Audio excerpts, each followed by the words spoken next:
Bulls are back. Like, let's get into it. I mean, the Bulls, they've been 12-9 since the All-Star break. They went 4-2 on that West Coast trip, half game behind the Heat right now for the 9th seed.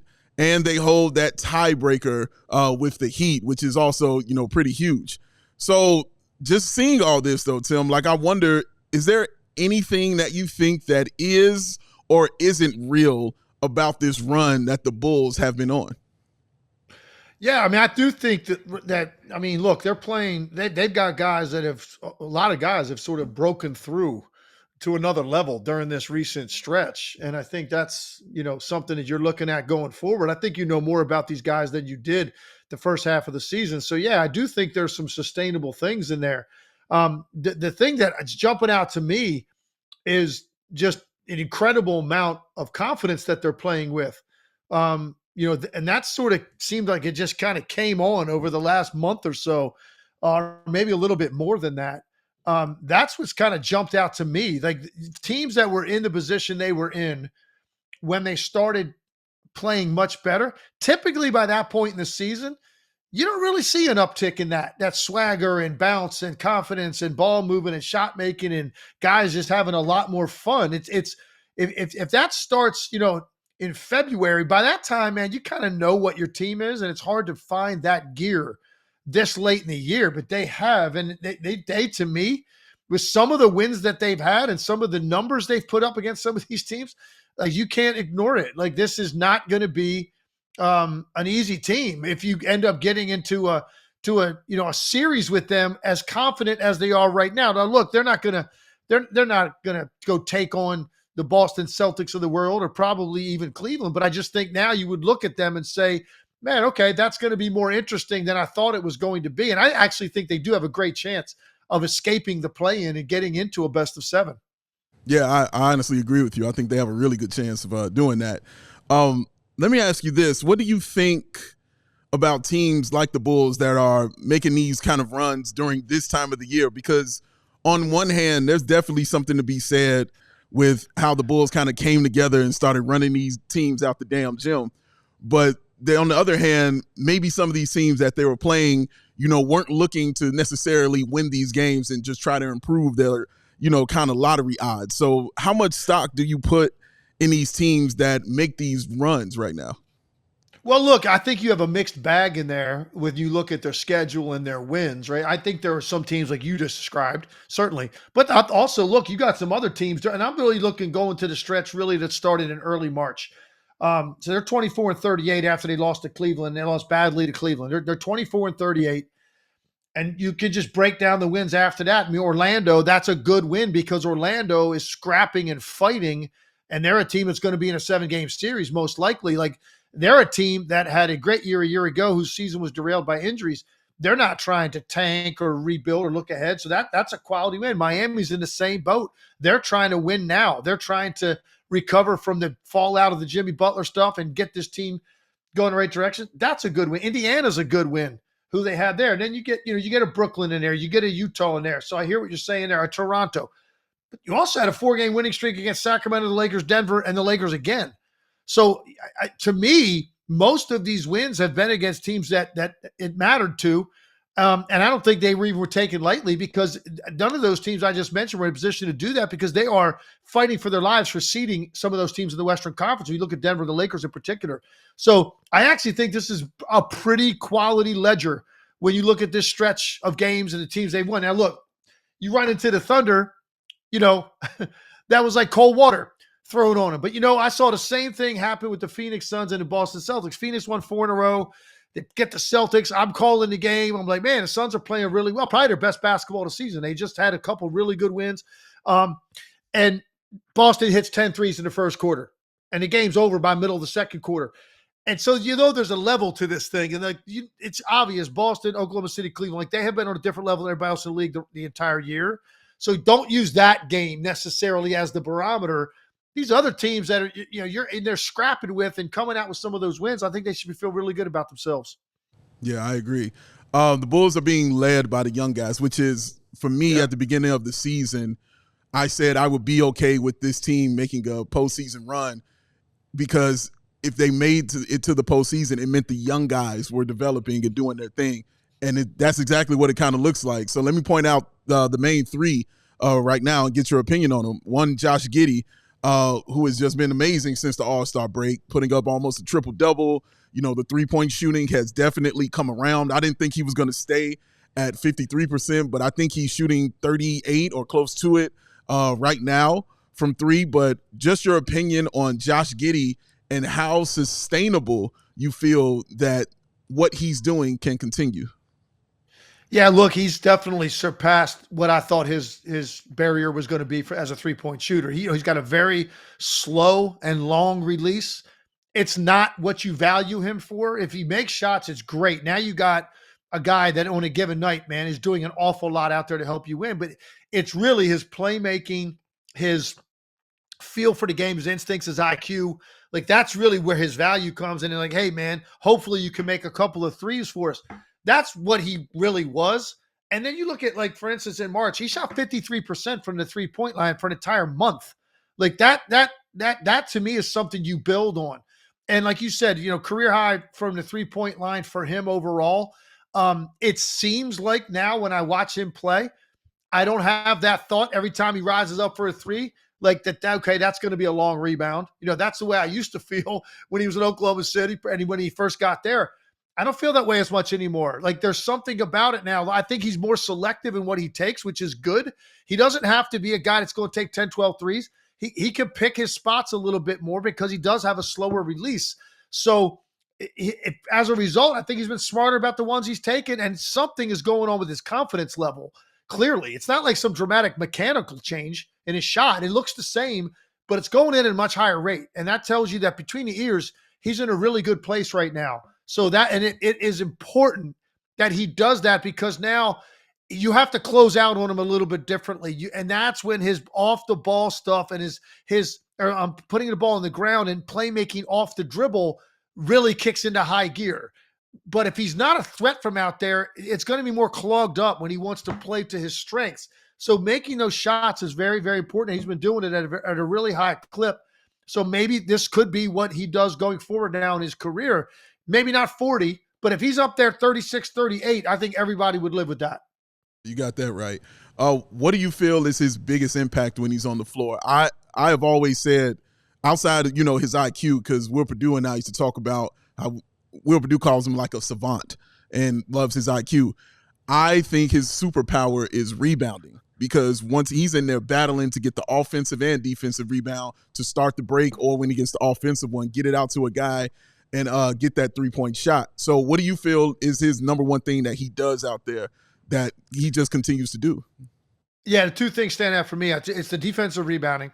You look at, for instance, in the last month that he's played, you're talking about a guy that averaged just under 10 rebounds a game for an entire month. And his numbers basically a triple-double, 20 points, almost 10 rebounds, 9.6, nine assists. So you're talking about a guy that's basically putting up triple-double type numbers every year, every game for a long period of time. The rebounding definitely stands out to me when I watch him play. He has a knack, and if he gets his hands on it, it's his. He's got great strength in his wrists, forearms. So if he gets a fingertip on the ball, it seems like Josh Giddey comes away with it. The other one I would say is just he has a great feel for where the ball is supposed to travel next when he gets it. And he makes incredibly quick decisions with it. There is no wasted motion, no wasted dribbles. He doesn't catch the ball, hold it, allow defenses to then recalibrate and set up again. Like you see a lot of guys in the league that play that way. Josh Giddey immediately gets the ball from point A to point B with very little thought process there, because he's anticipating it before it even comes to him. That's where the savant part of it and the IQ comes into play. He's seeing the floor well before the ball actually gets to him. So he is so quick with his decision-making, and that is very difficult to guard against defensively because the ball is moving too fast for you to get there. Yeah, that's a fact. The other guy that's definitely had an incredible month of March is Coby White. Coby White, back-to-back Eastern Conference Player of the Week, which led to him being the Eastern Conference Player of the Month. He's just been incredible with his scoring, and, for me, it's just how he's getting inside and scoring that way, and also getting to the free throw line now, I feel is a huge thing. What do you think about Coby White and this run? And the same question about Josh Giddey. What do you find sustainable about what he's doing? Biggest thing that I've been impressed with Coby White is the efficiency with which he's playing. He's putting up monster numbers. I mean, he's a guy now that most nights when you watch him play, you're thinking 25, 30. That's the baseline. Like that's the floor for him tonight. And some nights he goes off for a little bit more than that. So the efficiency, like the field goal percentage, that's very important when you're a smaller guard, right? And you're taking a lot of perimeter shots. You can't be out there shooting 42% if you're a high volume shot taker. It's going to kill your team. So the fact that his efficiency has come up, and a lot of that also plays into what you just said. I mean, you're talking about a guy now that most nights is going to get there 6, 8, 10 times to the foul line. That helps you be a more efficient scorer. So at the end of the night, you look up. There's a lot of nights when, I'm looking at some examples, 37 points on 22 shots. And you're going to get 1.7, 1.8 points per shot attempt. That's as efficient as it gets in this league for a scorer. And you just go up and down his game log. You see a lot of nights like that. He's in that 1.4, 1.5 points per shot attempt range. That's as good as you can possibly get for a guy that plays on the perimeter, takes a lot of deep shots. So he just has become a more consistent and efficient scorer. He's more reliable than he was before. He's not like as much of a wild card. This is now something you have hitched a trailer to. We need 30 out of Coby White. That's our identity offensively. I don't think that was the case before this year. I agree with you, man. Yeah, I'm just really impressed with just his growth and how he continues to. I don't doubt Coby White and just how good he can really be, or how good he really is. The last one is a guy that we've definitely talked about a lot that I know that you're high on, just like I'm high on, and that's Matas Buzelis. He's really had a great month of March. He's, become the starter now, and it finds that he's kind of finding his way. He hit that rookie wall and just kind of blasted through it. Big 31-point performance kind of against the Lakers. So just watching him, I'm just curious of your opinion, what you've seen him grow and be better at to provide, just how good he's been. 14 double-digit scoring games, I believe, in his last 20. So you look at a guy that early in the year, and I loved him coming out. I just loved his athleticism, his competitiveness. He's 20 years old. So, it's going to take time, and the opportunities there earlier in the year. The situation wasn't necessarily healthy for him. It became a lot healthier when they changed the identity of their team. He became more of a guy that was more of a focal point, so he could get steady minutes. For a young player, it's really critical when you drive to the arena that you kind of know what to expect. I don't know that he felt that way the first half of the year. I think he feels that way now. And so now the natural talent and athleticism is coming out. And what I like about him is, like, he's versatile.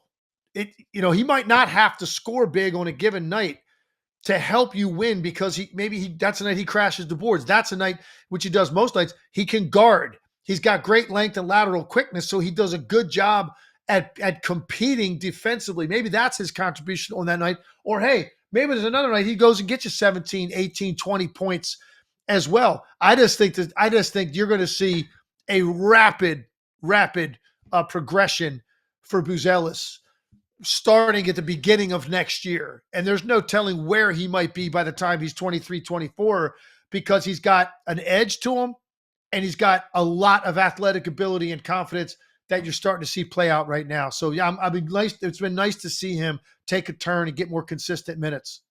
When Matas, two-part question, when Matas gets to that off season, what do you think that he should be focused on working on to improve his game?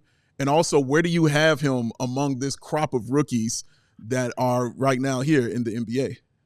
He's got to absolutely spend time, and he needs to go to the Jason Tatum school of off-season skill development. Because if you look at Jason Tatum years 2, 3, 4, and where he is now, and it really comes down to one thing: his mastery of the basketball and being able to manipulate the ball and have a counter move to good defense.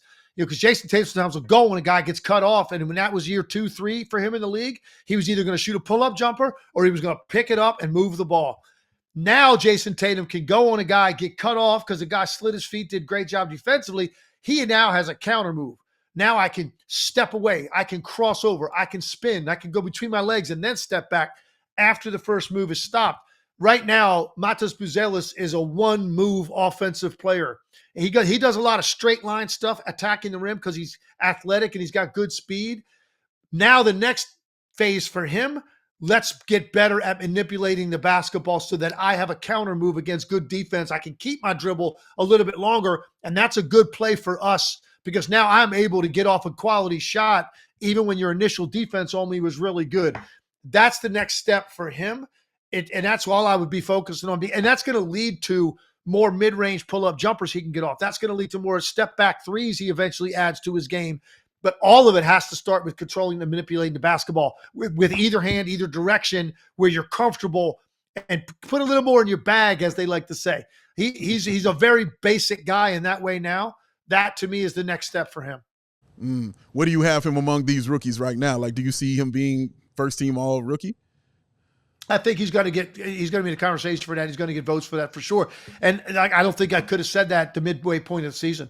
This is really going to come down to second half of the year and the eye test now. What's really going to help him is the fact that he's playing in irrelevant and important games.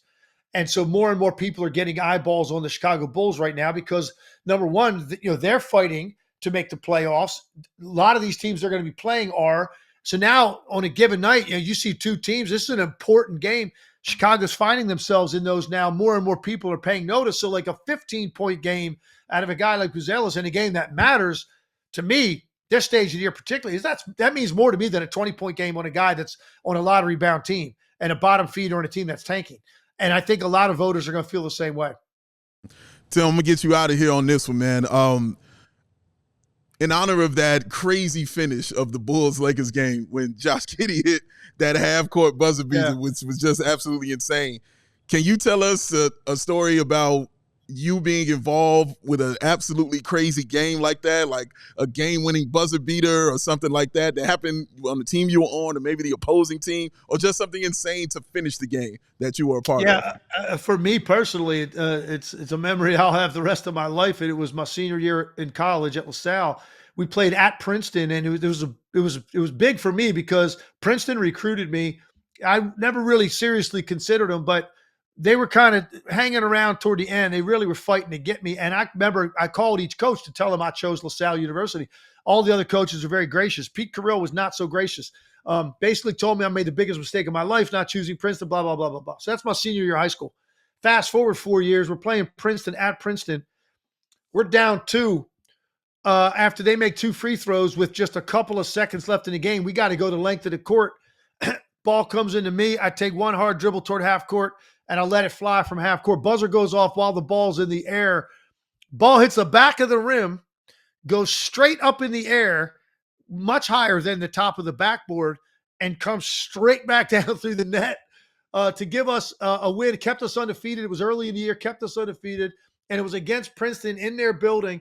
And as I was getting mobbed by my teammates, I looked over at Princeton's bench, and Pete Carrill was laying on the court in a prone position with his hands above his head on his back. And it felt good to me to like be able to do that to Pete Carrill in that moment. So that was one for me. You don't get too many opportunities as a player, period. As Josh Giddey said, that was a first game winner of his life. He said he couldn't remember another. I'm talking about like a real game winner, not like a late game shot, like a game winner. Let's go. Nobody else has an opportunity here. You don't get many chances like that as a player, not even the greatest players. It's rare to get that.